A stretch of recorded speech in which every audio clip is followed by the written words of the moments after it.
അതിലൊന്നും പ്രശ്നമില്ല, മോളെ ഒന്ന് കണ്ടാ മതി. ഇവര് ഈ മോളെ എന്ന് വിളിക്കുന്നത് നമ്മളെ സൂചിപ്പിക്കാനാന്നുള്ളത് പിന്നീടാണ് മനസ്സിലാവുന്നത്. അങ്ങനെ വിളിപ്പിച്ച് ഈ വ്യക്തി അറ്റാക്ക് ചെയ്തിട്ടുണ്ട്.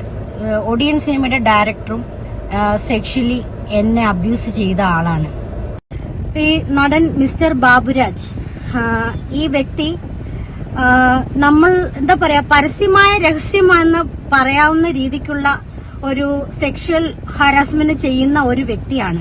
ആലുവയിലുള്ള വീട്ടിൽ വെച്ചിട്ട് എന്നെ സെക്ഷലി റേപ്പ് ചെയ്ത ആളാണ് മിസ്റ്റർ ബാബുരാജ്.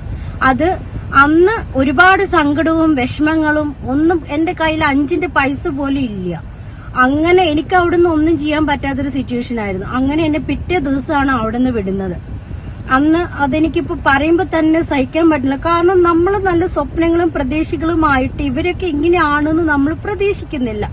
എന്നെ പോലെ പല പെൺകുട്ടികൾക്കും ഇയാളിൽ നിന്ന് പല അനുഭവങ്ങളും ഉള്ളത് എനിക്കറിയാം.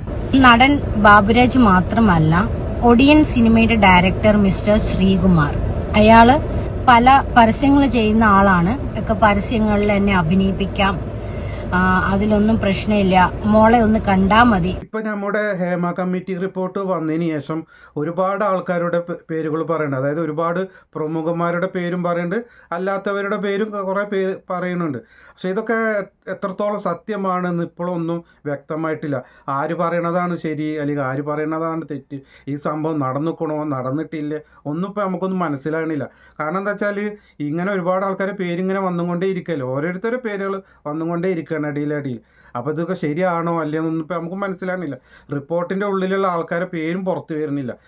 ആ പേരുകളൊക്കെ എന്താണ് ഇപ്പോൾ മറച്ചു വെച്ചിരിക്കുന്നത്. അതുപോലെ തന്നെ ഇപ്പോൾ ഇതിലിപ്പോൾ പരാതിക്കാരുണ്ടല്ലോ, ഇപ്പോൾ ഞാൻ പീഡിപ്പിക്കപ്പെട്ടു എന്നൊക്കെ പറഞ്ഞ് വരുന്ന കുറേ പരാതിക്കാരുണ്ടല്ലോ. അപ്പോൾ അവർ പറയണത് തന്നെ അവർക്ക് തന്നെ നേരെ ക്ലാരിറ്റിയും കാര്യങ്ങളൊന്നുമില്ല. ചിലർ പറയണു ഞങ്ങൾ ഉറക്കപ്പിച്ചിൽ പറഞ്ഞതാണ്, ചിലർ പറയണു ഈ മാധ്യമങ്ങൾ പറയിപ്പിച്ചതാണ്, അവരുടെ പ്രഷർ കൊണ്ട് ഞങ്ങൾ പറഞ്ഞതാണ്, അല്ലാതെ ഞങ്ങൾക്ക് കറക്റ്റായിട്ട് ഡേറ്റും കാര്യങ്ങളൊന്നും അറിയണില്ല എന്നൊക്കെ പറഞ്ഞിട്ടൊക്കെ അങ്ങനെയും കുറേ ന്യൂസും കാര്യങ്ങളൊക്കെ കേൾക്കുന്നുണ്ട്. പിന്നെ അതുപോലെ തന്നെ ഇവർ പറയണതിലും വ്യത്യാസങ്ങൾ ഉണ്ടേനും. പിന്നെ അതുപോലെ തന്നെ ഇതിൽ വരുന്ന ഒരുപാട് ആൾക്കാരുണ്ടല്ലോ, ഇപ്പോൾ പരാതി കൊണ്ട് വരുന്ന ആൾക്കാർ കുറേ പബ്ലിസിറ്റിക്ക് വേണ്ടിയിട്ട്, അതായത് ആൾക്കാരുടെ ഇടയിലൊന്ന് ഫെയിമാകാൻ വേണ്ടിയിട്ടും, അതുപോലെ തന്നെ ഇങ്ങനെ എന്തെങ്കിലുമൊക്കെ അലിഗേഷൻ കാര്യങ്ങളൊക്കെ പറഞ്ഞു കഴിഞ്ഞാൽ പബ്ലിസിറ്റി ഉണ്ടാവുമല്ലോ സോഷ്യൽ മീഡിയയിലൊക്കെ, അങ്ങനെ വൈറലാകാൻ വിചാരിച്ച് വരുന്ന ആൾക്കാർ ഒരുപാടുണ്ട്.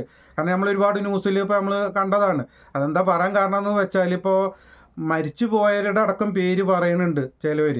പക്ഷേ പേര് പറഞ്ഞിട്ട് പറയണു എനിക്ക് പരാതിയൊന്നും ഇല്ല എന്ന് പറയണു. അതായത് അവർ എന്താ ചെയ്തുകൊണ്ടു ഇങ്ങനെ കുറ്റം ചെയ്തുകൊണ്ടു, അല്ലെങ്കിൽ ഞാൻ അങ്ങനെ പീഡിപ്പിക്കപ്പെട്ടുകൊണ്ടു ഇന്ന ആളെ മുഖാന്തരം എന്ന് പറഞ്ഞിട്ട് അവരെ പേര് പറയുന്നുണ്ട്. പക്ഷെ ആ ആൾ മരിച്ചുകൊണു. അപ്പോൾ ആരെക്കുറിച്ചാണ് പറയണമെന്ന് വെച്ചാൽ നമ്മളെ മാമുക്കോയനെ കുറിച്ചിട്ടാണ് പറയണത്. അപ്പോൾ ഇതുപോലെ തന്നെ ഇപ്പോൾ ഒരു നടി വന്നിട്ട് പറഞ്ഞിരുന്നു മാമുക്കോയൻ്റെ എനിക്ക് അങ്ങനെ ഒരു അനുഭവം ഉണ്ടായിക്കൊണ്ടെന്നൊക്കെ കാരണം പേര് പറഞ്ഞുകൊണ്ട് ആൾക്ക്. പക്ഷെ അയാൾ കേസ് കൊടുത്തിട്ടുമില്ല. പക്ഷെ കേസ് കൊടുത്തിട്ടും കാര്യമൊന്നുമില്ല. കാരണം എന്താ വെച്ചാൽ മരിച്ചു പോയതല്ലേ.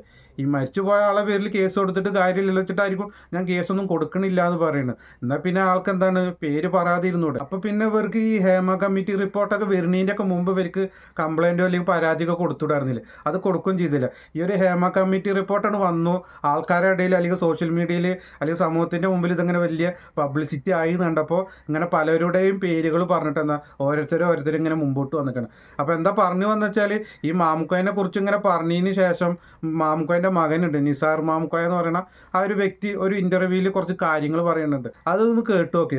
അടുക്കി പറയാൻ പോലെ ഒരു തള്ളക്ക് 10 മക്കളുണ്ടാവും, പന്തിരുകുലം തന്നെ. അതിലൊരുത്തനുണ്ടാവും നാരായണത്ത് ഭ്രാന്തനാവും, ഒരുത്തൻ വേറെ കോലത്തിലാവും. അപ്പൊ അങ്ങനെ എല്ലാവരും അമ്മക്കാരല്ല. കരുണാകരനെ കുറ്റം പറഞ്ഞ നമ്മൾ കേട്ടില്ലേ, നായനാരെ കുറ്റം പറഞ്ഞ ആളുകളില്ലേ, ഇന്ദിരാഗാന്ധിനെ കുറ്റം പറഞ്ഞു നല്ലത് പറഞ്ഞ ആളുകളില്ലേ. കുറ്റം പറയാത്ത ആരാ ഇന്ത്യയിൽ ജയിച്ചു പോയത്? അപ്പൊ കുറ്റം പറയാതെ ആരുമില്ല, ദുനിയാവിൽ ആരും ജയിച്ചു പോയില്ല. ആരും അങ്ങനെ പ്യൂറായിട്ട് എല്ലാവരും നന്നായിട്ട് പറഞ്ഞൊരു ഇമാമും ഓടിയും ജയിച്ചു പോയില്ല. ഇപ്പം അങ്ങനെ ജയിച്ചു വരച്ചത് അതിൻ്റെ ഒരു സങ്കടം ഭയങ്കരമായിട്ടുണ്ട്. അവർക്ക് വേണമെങ്കിൽ അങ്ങനെ സംഭവിച്ചതായിരുന്നെങ്കിൽ, ഞാനങ്ങനെ ഫീൽ ചെയ്ത് പറയാം, അങ്ങനെ സംഭവിച്ചതായിരുന്നെങ്കിൽ അവർക്കൊന്ന് പൊരുത്തപ്പെടുന്നു. മരിച്ചു പോയല്ലോ, ഇനി ശിക്ഷിക്കാൻ കഴിയില്ല എന്ന് ഉറപ്പുള്ളതുകൊണ്ട് ഈ ശിക്ഷിക്കാൻ കഴിയില്ല, ഇല്ലല്ലോ, ഇനി പേര് മാത്രമേ ബാക്കിയുള്ളൂ. അപ്പോൾ അയാൾ പോട്ടെ സാരില്ല അന്ന് മരിച്ചു പോയല്ലോ, ആ മാമുക്കാങ്കിൾ എന്നൊക്കെ പറയുന്നുണ്ടല്ലോ, അങ്ങനെ ഉണ്ടായിരുന്നെങ്കിൽ ഒന്ന് പൊരുത്തപ്പെടുന്നു അല്ലേ? അങ്ങനെ എനിക്ക് തോന്നിയോ? ഒരുപാട് ആളിനോട് പറഞ്ഞു ഒന്ന് അങ്ങനെ ഉണ്ടേനെങ്കിൽ പൊരുത്ത. അപ്പം അങ്ങനെ പൊരുത്തപ്പെടാൻ ഓർക്ക് പറയില്ല, പിന്നെ ഞാൻ ഇതിനെ പൊരുത്തപ്പെടുന്നു. ആ സ്ത്രീക്ക് നീതി കിട്ടണോ, ഇതിലെല്ലാ പെണ്ണുങ്ങൾക്കും നീതി കിട്ടണോ, നാളെ ഒരു സ്ത്രീക്കും മലയാള സിനിമയിൽ ഇങ്ങനെ ഒരു ദോഷം വരാൻ പാടില്ല. അതിന് ഇവരെ ഈ പ്രശ്നങ്ങളൊക്കെ ഉണ്ടാക്കിയ ഇപ്പോൾ ഇതിൽ സമൂഹത്തിൽ ഏറ്റവും മുന്നിൽ നിൽക്കുന്ന ഈ വനിതകളുണ്ടല്ലോ, ഇവർക്കൊക്കെ എല്ലാവരും എന്ത് ചെയ്യണോ, നല്ല സപ്പോർട്ട് കൊടുത്ത് നമ്മൾ സമൂഹം ശരിക്കും എന്ത് ചെയ്യണോ, ഒരൊറ്റക്കെട്ടായി നിന്നിട്ട് ഓരെ സഹായിക്കണം. ഓർക്ക് നമ്മളൊരു ഈ ഫിറോസ് കുന്നുപറമ്പിലൊക്കെ വീഡിയോ ചെയ്യുമ്പോൾ വീഡിയോ ഒക്കെ ചെയ്തിട്ട് ഓർക്ക് ഏതറ്റം വരെ കേസ് കൊണ്ടുപോകാൻ പറ്റുമോ അങ്ങനെ നമ്മൾ സാമ്പത്തികമായിട്ടും മാനസികമായിട്ടും ഒക്കെ ഓരോ സഹായിക്കണം. കാരണം ഒരു പീഡിതരാണ്, ഓരോ നമ്മൾ സംരക്ഷിക്കൽ നിർബന്ധമാണ്. അപ്പോൾ കേട്ടില്ലേ നിസാർ മാമുക്കോയ, അതായത് മാമുക്കോയൻ്റെ മകൻ പറഞ്ഞ കാര്യങ്ങൾ വളരെ കറക്റ്റാണ്. ഒരുപാട് കാര്യങ്ങൾ അവർ പറയുന്നുണ്ട്.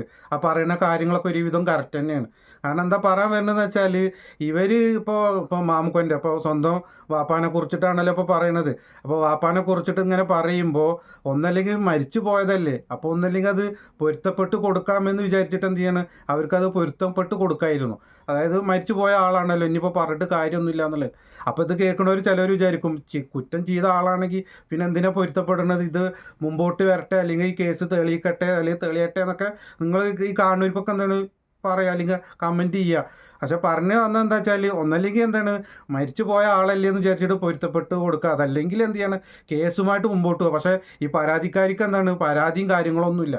ഈ അലിഗേഷൻ പറയുന്ന ആൾക്ക് എന്താണ് പരാതി ഒന്നുമില്ല. പെട്ടെന്ന് വന്നിട്ട് എന്താണ് സോഷ്യൽ മീഡിയയിലെ ഇടയിൽ വന്നിട്ട് ഒരു പരാതി പറഞ്ഞു, അല്ലാതെ വേറൊന്നും കേസുമായിട്ടോ ഒന്നും മുമ്പോട്ട് ആൾ പോകണമില്ല. അല്ലാതെ വെറുതെ ഇങ്ങോട്ട് വന്നിരുന്നിട്ട് ഇങ്ങോട്ട് പറഞ്ഞിട്ട് ഒരാളെ കരുവാരിത്തിരിക്കുന്നോ പറയില്ലേ, വെറുതെ എന്തെങ്കിലുമൊക്കെ ഇപ്പോൾ വിളിച്ചു പറഞ്ഞിട്ട് ഈ സമൂഹത്തിൻ്റെ ഇടയിൽ ഇപ്പോൾ ഈ ആൾ മരിച്ചു പോയിക്കൊണ്ടെങ്കിൽ അവരുടെ മക്കളും അവരുടെ പേരക്കുട്ടികളും ഒക്കെ ആയിട്ട് എന്താണ് ഈ സമൂഹത്തിൽ ജീവിച്ചിരിപ്പുണ്ട്.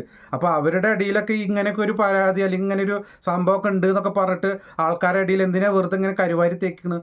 വെറുതെ നിങ്ങൾക്ക് അങ്ങനെ ഉണ്ടെങ്കിൽ നിങ്ങൾ ഞാൻ പറഞ്ഞ പോലെ തന്നെ നിങ്ങൾ പോകാൻ എന്താണ് കേസുമായിട്ട് മുമ്പോട്ട് പോകേണ്ടിയിരുന്നു, ഏതറ്റം വരെ നിങ്ങൾ എന്തിനു പോകേണ്ടിയിരുന്നു. പക്ഷെ അത് നിങ്ങൾ പോയില്ല, അത് പോട്ടെ.